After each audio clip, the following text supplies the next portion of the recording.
My name is Lisa Arrico, and we're at the Danbury Hospital Research Institute.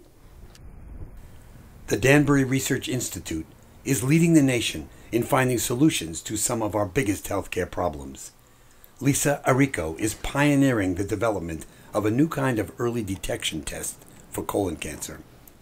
Yeah, so we're looking at the gut microbiome. So your microbes in your gut are usually beneficial. So they make vitamins, they help you digest food. But you can understand when that balance becomes off and shifted, certain disease processes can happen. So we're looking to study the differences in certain areas of your colon. Certain microbial populations are present. We're looking to study how they contribute to disease. And in particular, the study I'm working on is for colorectal cancer. Oh, good. So my father was a chemist. So right early on, we were used to tinkering around in the garage together, making all sorts of concoctions. So I've always been interested in science. And my brother went into medical school. Right. So I think that got me interested in science as well, because he used to talk about his experiences in college and what he was studying. He brought home lab rats. So I got very much interested in science from a young age. And then when I was about 13, I took a course in laboratory technology. So that was part of the school, and we got to dissect pigs, and that just was it. From that point on, I knew that biology and science, that's really what I wanted to study. Exactly. And then you can open that one up. We work as part of pathology. We're part of the pathology hospital. We're at the hospital with Dr. Fiedler.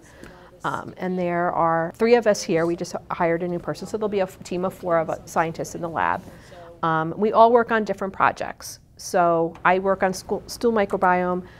We have another colleague of mine is working on another disease process called MGUS and trying to isolate those rare cells using our new RareSight instrument. And we have my other colleague is working on Lyme disease. Most of us here have been in science for quite a while, 15, 20 years. So we're pretty well versed in laboratory techniques and knowledgeable enough to help each other out. So it's a really nice environment. Everyone's really knowledgeable, very, very friendly, outgoing. It just makes it, a lot of fun. You're in it, girl. So we're using a study right now. We're dealing with patients that are coming in for colonoscopy. So it's regular, healthy individuals. The tests that we have now that determine colorectal cancer mostly target the stool. And we think that may not be a best representation of what's going on in the entire colon. So the study that we're looking at now is looking at differences between liquid and solid stool and see if there's any differences in the microbiome. And if we can correlate that with any pathology that's seen on a colonoscopy, that might be a good indicator for us as a new test, maybe for an earlier detection for colorectal cancer. Sometimes, you'd be working on something here and you come up against a wall, a problem, and you think about it. And there are times when I go home and, go to sleep, not thinking about it. And sometimes when I get up in the morning and I'll be in the shower and it'll just come to me like, oh, we can try this, we can try that. So as I'm coming into work, I start thinking about my day. I start thinking about if there's any issues going on here as far as the experiments go. I really much enjoy troubleshooting. I love it when things work, but I almost like it better when things don't work, because then it gives me an opportunity to learn and to learn how to troubleshoot and to figure out why. And I think that's the driving force. I think that's what's exciting about science. Ultimately, you get your own personal satisfaction from solving a problem, but you look at the bigger picture and the tests that you're working on and that you develop, ultimately you're hoping that it will help somebody maybe in your family.